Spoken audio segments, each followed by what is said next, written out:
Students, question number 12. An observer 1.5 meter tall is the 28.5 meter away from the tower is the 30 meter height. तो ये देखो, ये जो rectangle की shape में बना हुआ है, यहाँ पे ये जो डी और ई है वो क्या है, ऑब्जर्वर. तो ये जो ऑब्जर्वर है उसकी जो हाइट है वो कितनी दे रखी है, 1.5 मीटर. तो जितनी ये हाइट होगी उतनी ही ये सीबी की भी हाइट होगी, क्योंकि ये रेक्टेंगुलर है. आगे देखते हैं, उसने बोला है 28.5 मीटर.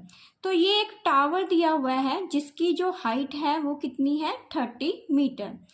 तो ये टावर के इस पॉइंट से यहाँ तक का जो डिस्टेंस है वो कितना दे रखा है, 28.5. तो डिटरमिन करेंगे the angle of elevation of A top of A tower from the eyes. तो यहाँ पे ये जो ऑब्जर्वर है, यहाँ से जब वो टावर को ऊपर की तरफ देखेगा तो ये जो एंगल ऑफ एलिवेशन है वो कितना है, ये हम फाइंड करेंगे.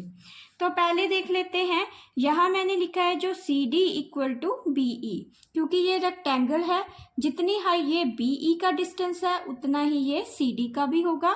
तो C D equal to B E कितना हो गया, 28.5. तो हाइट ऑफ मैन, जो हाइट ऑफ मैन है वो कितनी है, 1.5 मीटर. तो इस साइड भी वो 1.5 मीटर हो जाएगी.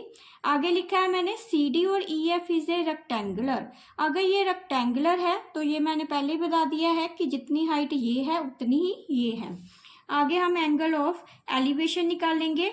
तो ट्रायंगल ले लेंगे, पहले ट्रायंगल लेंगे ए बी ई. तो ट्रायंगल ए बी ई में tan थीटा कितने डिग्री का हो जाएगा, ए सी.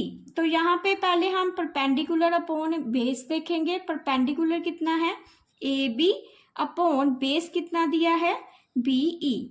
तो यहाँ देखो हमें ए बी की वैल्यू नहीं पता है, इसलिए हम क्या करेंगे, ए सी में से बी सी को माइनस कर देंगे. तो ए सी में अगर बी सी को माइनस किया, मतलब इस पूरे में से अगर हम बी सी को माइनस कर देंगे तो हमारे पास क्या आ जाएगा, ए बी. ऐसे ही बी ई कितना दे रखा है हमें, 28.5. तो ए सी जो है वो टोटल टावर की हाइट है वो कितनी है, 30. और ये जो बी सी है, बी सी जो है मैन की हाइट है, एक आदमी की, वो कितनी दे रखी है, 1.5 अपॉन 28.5. तो जब इसको सॉल्व करेंगे 28.5 अपॉन 28.5 कैंसिल होके ये कितना आ गया, 1. तो tan थीटा इक्वल टू 1. तो ये जो 1 है वो tan की कौन सी वैल्यू होती है, तो इसको लिख सकते हैं ये tan 45 की वैल्यू है.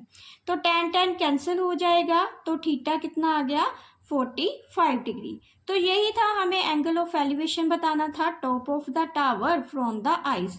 मतलब यहाँ से लेके यहाँ तक जब वो कोई देखेगा ऑब्जर्वर तो उसका जो एंगल ऑफ एलिवेशन है वो कितने डिग्री का है, 45 डिग्री का.